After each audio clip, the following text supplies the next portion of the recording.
Texas is a big state, but you're never alone. The Alzheimer's Association is here to help. We're all in this together. From El Paso to Houston. From Dallas to San Antonio. From Austin to Fort Worth. Check out the online offerings from your chapter. Stay home, stay safe. We're here for you, Texas. Day or night. Go to www.alz.org. Or call us at 1-800-272-3900. Your caring never stops, and neither do we.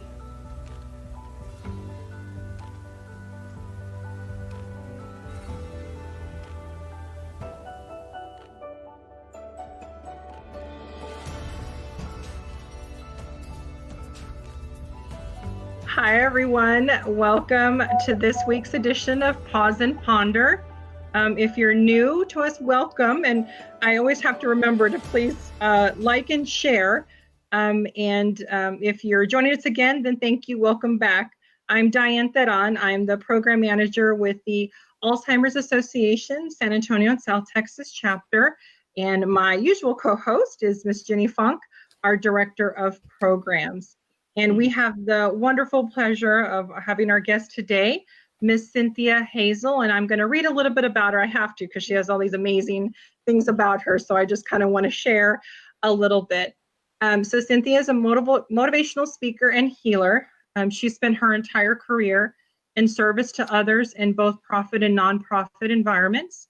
As a speaker and healer, her mission is to motivate others to recognize their value and to reclaim total wellness. In presentations and complementary alternative wellness, healing, coaching sessions, she inspires others to live in peace with a joyful spirit and grateful attitude.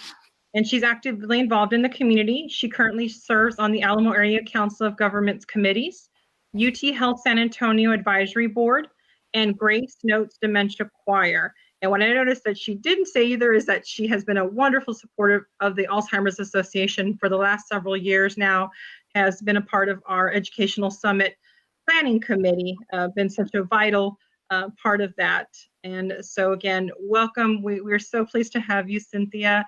I know you're going to be sharing a lot of great information, and please, anybody who's watching, if you have any comments or questions, please put those in the comment section. Jenny's going to kind of keep an eye, so we want to ask Cynthia. This is a great time to ask any questions. And I know kind of a little bit, Cynthia, really, your focus today really sharing a little bit more about gratitude, right? You were talking a little bit about the importance of being grateful, but again, welcome.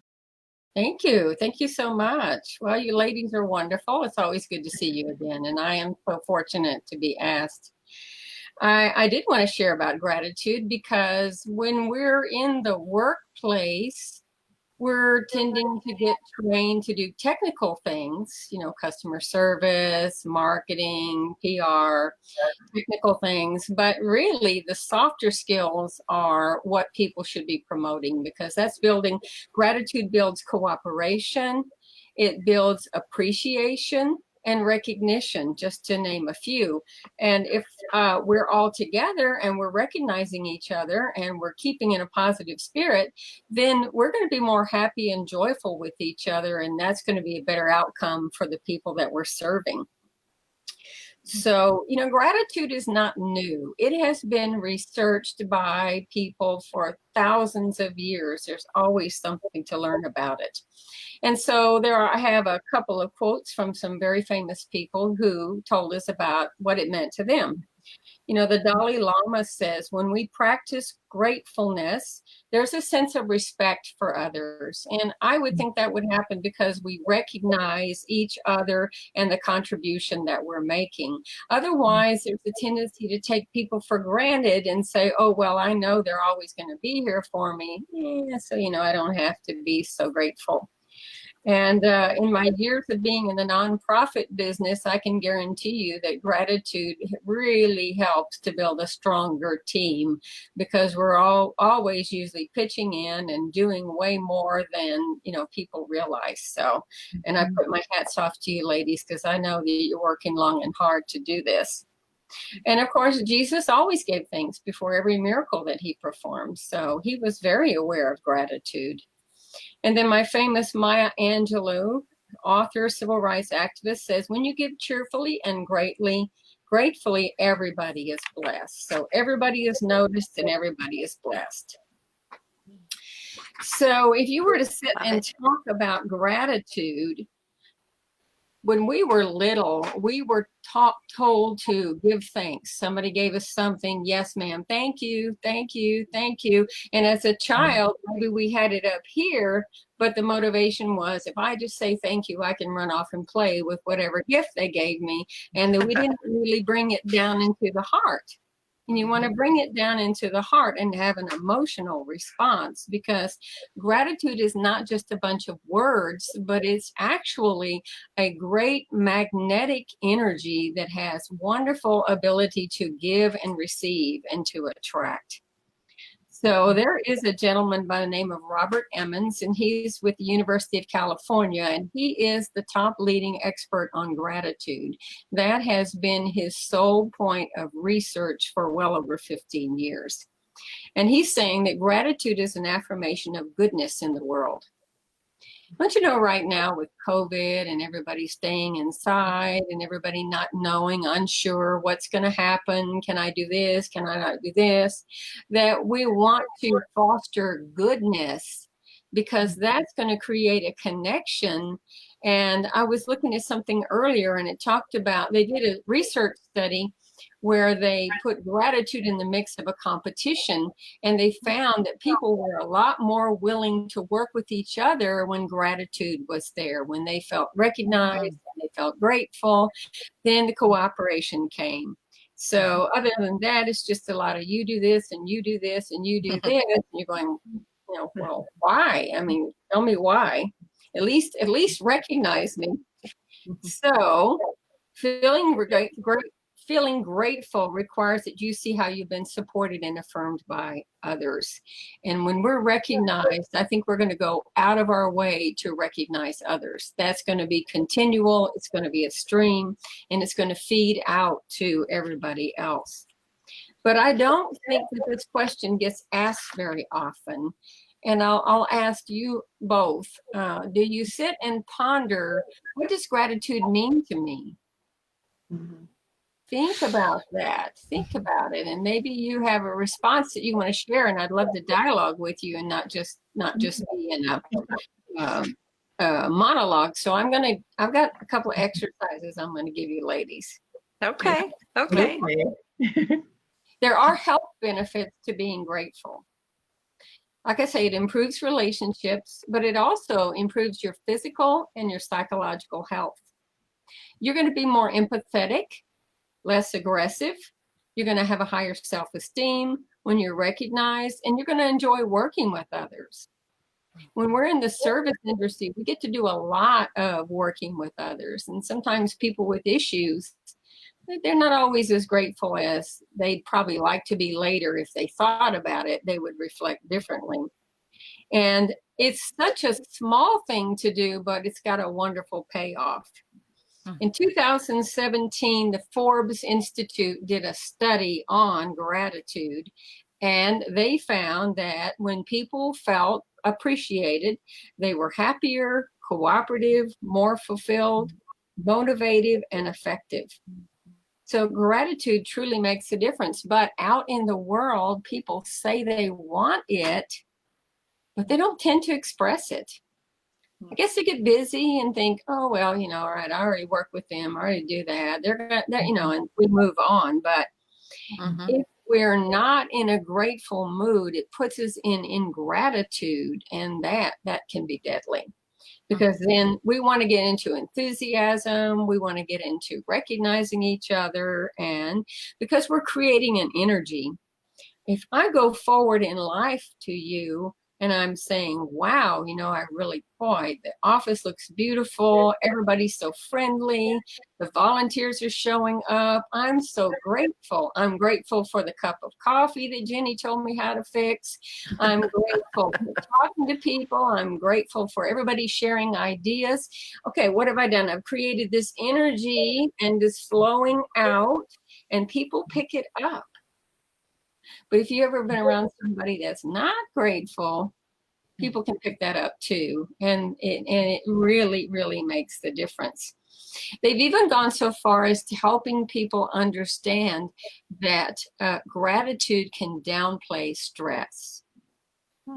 If you think about the loneliness of the pandemic, of people who are not able to connect and they're by themselves, and maybe they don't have a lot of outlets, maybe they're not socially connected, maybe they're not really technical oriented. People are maybe not reaching out to them, or they're not thinking to reach out themselves. So we forget the importance of maintaining connection, and they can get down, depressed, go within. They can get into stress where the body becomes inflamed. And when the body's inflamed, the cortisol hormone moves into the body. And so then we have this heightened response. But when we get into gratitude, our immune system is stronger. Now think about that. That's a wonderful way to fight viruses, to build ourselves up, to sleep better, have lower blood pressure, and then have these feelings like, wow, you know, I'm enjoying so much, I've received so much, I'm so blessed, I want to give back. And that's where volunteerism, I think, gives people a good outlet, because they get to do just that. So when we give thanks, we focus on what we're giving thanks for. And then we create an energy called like equals like. So I'm saying, I'm feeling really good. Okay. I'm noticing you're smiling. So I'm smiling, and I'm noticing, and you're noticing, and we're working together, and we're accomplishing things. So we're like back and forth, back and forth. But if you've ever been around somebody who continually makes negative statements, or perhaps anybody just gets down for the moment, a little lost in things, and I don't know how I'm going to accomplish it, I don't know what I'm going to do, I'm really tired, I'm stressed, that actually, if they do it continually, that confuses our brains. Why? Because we don't know the difference between something positive and something negative, and the brain starts picturing that as the reality. And so we want to be very careful that we don't go into negativity, because that would be a downhill path and could lead to some pretty interesting situations. So ladies, what I want you to do right now, close your eyes. Okay. And I would like for you to think about a really great day that you had. Everything worked out well. Everything was flowing. The pieces fit together. You're smiling. Your day flows like this. Okay? Have you got it? Okay. All right. Now, with your eyes closed, take those feelings and multiply them times 1,000. Wow. That's what a life of continual gratitude feels like. And it's more than just thinking. It's flowing out in life, in your energy. And then you're getting up every day and you're looking like, wow, what can I be thankful for? What can I notice? What can I do for others? You know, I want to maintain this good feeling, and I want to pass it on to others. So this continual giving thanks heals our wounds, just laying that feeling of gratitude on there. And it affects our brain. It lifts us up. So I thought of a wonderful motto that people could put down. If we want to stay in a happy spirit and be grateful all the time, then let's say life is a gift that we are grateful for. Getting up every day, looking at, wow, one more day above ground. Wow, beautiful sunshine, happiness, everything flowing. Wow, my food was great today. I give thanks. I have gas in the car. I'm driving. I don't have to rush. It just flows, flows, flows. Does that make sense? Absolutely. Yes. I was going to say, Cynthia, you brought some amazing points, especially I think when it was interesting. We were just doing a presentation early this morning, and we talk about caregivers, you know, and caregivers in general, but obviously with those dealing with someone with dementia, and kind of that when you talked about the like, you know, with like is how you have to take care of yourself as a caregiver in order to be able to take care of a loved one. Because if you yourself are stressed and you know you're expressing that, then your loved one with dementia a lot of times will take on that anxiety and that stress, because it's kind of like you're saying you're putting it out there. So that's kind of what you know they're kind of latching onto and taking that in. So important why the you know well-being and health and wellness of caregivers out there, and especially in the world right now, it's so challenging. It's just such a difficult thing to think of and to stay positive. Yes, You've given some great suggestion. Is there anything like, because I know again the challenge of where it seems like there's so much negativity in the world right now, and where people feel kind of so isolated right now, that what are some other things that they could do that you know to feel that gratitude? Because sometimes I think too, as some people say, you know, no one else is thanking them, right? It's a thankless job sometimes to caregive for someone, or when you're not hearing a thank you, because you can't unfortunately get that from someone, you know, who doesn't have the capacity to do that. So who's going to thank you, or who's going to make you feel like that they're grateful for you? How can someone, you know, do that for themselves or for others? Well, actually, it's very easy. One quick way that we can change our whole day is to stop what we're doing and smile. Because when we smile, we elevate the energy, we change things. Even if we don't feel happy at the moment, a smile maintained long enough will create a grateful spirit. And not only that, but it affects our brain's frequency to be smiling, to be laughing, to be hugging ourselves. This is another thing that's so important. And I know with hugging, that release a 10 to 20 second hug, just 10 to 20 seconds, releases oxytocin in the body, and that is the body's feel-good drug. Okay. Sometimes you say, well, you know, okay, I don't have anybody to hug here, so hug yourself. And the way to do that, of course, is to put one hand on one shoulder, one hand on the other shoulder, and close your eyes and just count to 20 very slowly, and you'll begin to see that warmth will be pouring back in the body, and that's a great way to appreciate. But I have some other things I'm going to share with you, and I did want to make one more point, that we always want to be grateful, because again, that has vibratory power. And the difference between giving thanks and complaining is very, very unique, because again, the brain can't tell the difference. So as a young mother, I was visiting a friend one time. I was a single parent. I'm raising my daughter, you know, and she's a teenager, wow. And so I was, you know, doing this complaining, and my friend went, oh, stop. She said, you are doing stinking thinking. Yeah.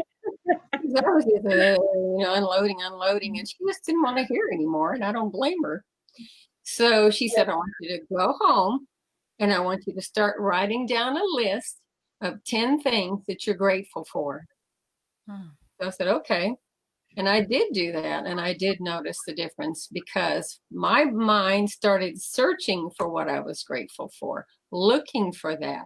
My focus changed, because I started writing those things down, and then I thought about them, and that made a huge difference too. So making gratitude a constant part of our life changes our outlooks, releases a higher vibration. All right, another way that we can give thanks when we're by ourselves, or we just are closing everything down in the evening, is to count our blessings. And that's a simple way to do that. Counting our blessings helps us appreciate what we have and realize that we're living a happy life. Counting our blessings can be so important that we don't even sit and need to think about, well, I feel bad because I don't have the latest phone, or I don't have the latest notebook, or I'm not this, or I'm not that. No, start giving thanks. Count those blessings, and it changes your whole outlook. That would, sorry. That's Ginny's blessing there. That's her. Okay, yeah. Well, you know, Right. friends Just are very right on time. Right. Yeah. Right on cue. So everybody who's listening tonight, I say, when you go to sleep tonight, count your blessings. Lay in bed without the TV being on and turn that off. Just count your blessings instead of sheep. And you'll find that will have a cumulative effect on you. It will really help. So, okay. If anybody wants to get into gratitude more, a quick way to do that would be that when you have a glass of water and you're saying, you're sipping, just say to yourself silently, thank you, thank you, thank you, with every sip of water that you take. And that's a regular practice that you can practice for a month or more, and that will begin to change your attitude. So that's very important. So letting go of resentments is really important. Looking in the present moment instead of wandering off to the future, not wondering if things will happen or wishing things would happen, but stay right in the present moment where the power is and give thanks in that moment, because it will transform our lives. Gratitude is a magnetic quality, and it helps us establish our place in the universe. And as caregivers, that's very important, to feel appreciated and established in the home. And I can tell you right now, as a caregiver myself, all of you are making a valuable contribution. All of you are making a difference. So if people will get excited about practicing, Sarah Van Bernard of Simple Abundance said, you simply will not be the same person 2 months from now if you consciously give thanks each day for the abundance that exists in your life. And you'll set an ancient law into motion. The more you have and are grateful for, the more you will be given. Why is that? Because we see the world in a different way, and we notice more, so we receive more. Does it have to be tangible? No. It's the intangibles that really make a difference in our lives. Years from now, we're not gonna look back and say, well, I got this and this and this for Christmas, or this and that. No, we're gonna notice those beautiful times that we had together, and we're going to draw in gratitude and be grateful, and that will help us put value on our life and make a difference in our days. That's amazing, Cynthia. You're kind of what we thought about when we want to do pause and ponder. We know that just people need to walk away with feeling just a little bit better. And every time I talk to you, that always happens. I know you're doing some amazing things in the community, and so I definitely want to give you an opportunity to share. I know you have a retreat coming up. Yeah, can you tell us a little bit about that? Yes, absolutely. I'm so excited that you asked me. I thought about the women's retreat. We were going to offer it as an in-person thing. And then as life rolled on and COVID came and everything, I thought, well, ladies still need a break. So we're going to do this in a virtual situation. The date is Saturday, October 3rd. It'll be a 4-hour commitment, but we're going to have a lot of time for breaks and mixing it up with people. And then I have some really great instructors that are sharing things that are just based on self-care and self-love, which is so important. And that's very important to caregivers.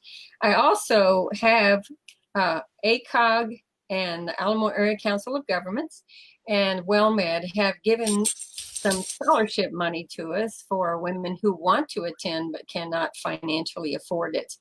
So I would love to be able to share that with women that just need a break and put some value on themselves. The whole day is designed for rest, rejuvenation, and relaxation. So people want to register, they can go to my website at www.heartsonghealingplace.com. And they can also reach me on Heart Song Healing Place Facebook page. I have information about the retreat there. So I would love a like from people and check out my services. That would really be appreciated. So thank you, so Diane. much, Cynthia. And we'll put that in the comment section so they can have the contact. And I will have to say, I have to speak for myself too, the Facebook page you have. I always love, there's always some type of great information, again, inspirational, how to do the whole holistic well-being. There's always something every day. You post something that's very inspiring and helpful. So thank you. Yeah, absolutely. Thank you so much, Cynthia. I miss seeing you in person, but just from the first 5 minutes you started talking, already feel better. And I hope that everyone feels that who watches this, because being grateful and everything that you have shared, it just changes everything. Yeah, you're right. Well, thank you so much, Jenny, and thank you, Diane. Thank you, Cynthia. We appreciate your time. And again, we'll put that information on how to reach you with Heart Song Healing Place. And again, please definitely, we do the Pause and Ponder. Join us next week. We'll have another guest at 3 o'clock. So every Wednesday, and please like and share. And we'll have this recorded if someone didn't get a chance to see it live. So thank you again. Enjoy the rest of your day. Thank you.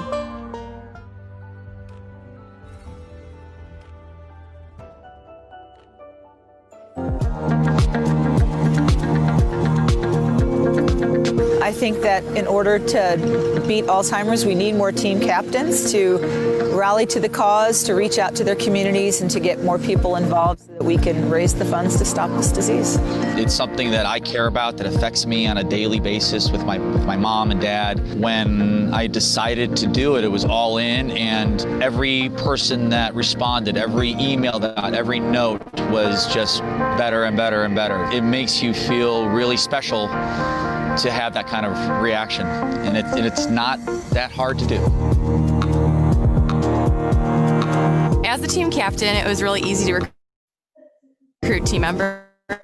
Once I started talking about the disease, it was crazy how many friends and family have been affected by it also. It wasn't difficult. I started with emails, and then I went to social media, and then word spread, and now everybody who did it the first year's family and friends also are on the team. The rewards of being a team captain are growing your team and seeing all of the funds that you raise and all of the progress that you've made come walk day, and to just be able to celebrate those victories and celebrate the day with your family, teammates, as you're recognizing and honoring those who have suffered from Alzheimer's.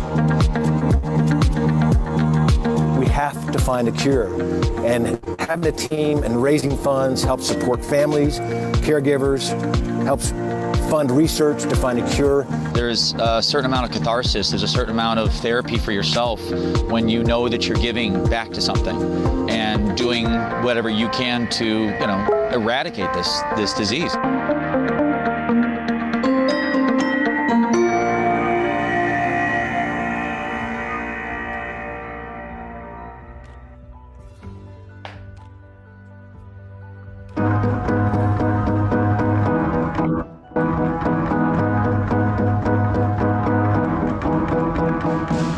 Actually just getting my record deal, and I found out my grandmother was starting to get worse with Alzheimer's.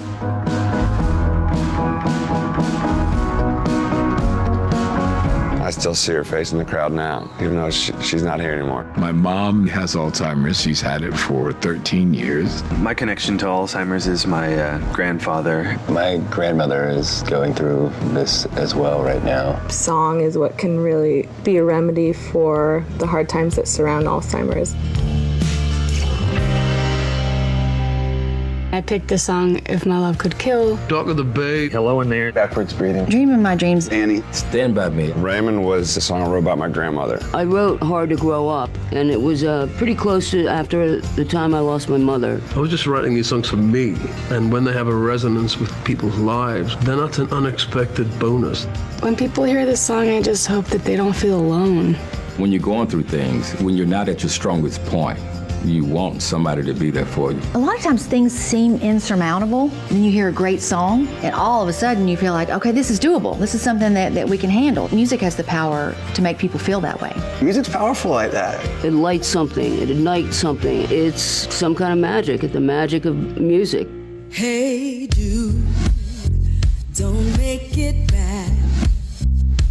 Take a sad song and make it better. It's a possibility, a potential in all of our lives. Whatever research we can do at this present time is absolutely important. If they could find a cure, it would be heaven. I think awareness is the key to everything. And if music can help with that in any way, that's a very special thing for an artist. We're going to find a day when Alzheimer's is no more, and we will sing a lot more songs about it.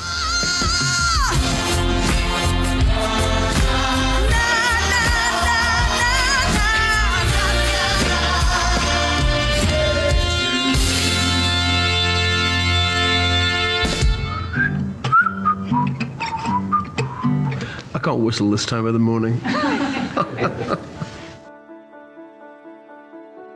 Hey everybody, it's Jonathan Barker, your Walk to End Alzheimer's chairman. I'm out here at this year's new walk venue, and it's a little bit slow right now, but come October 24th, we're going to be turning Six Flags Fiesta Texas purple.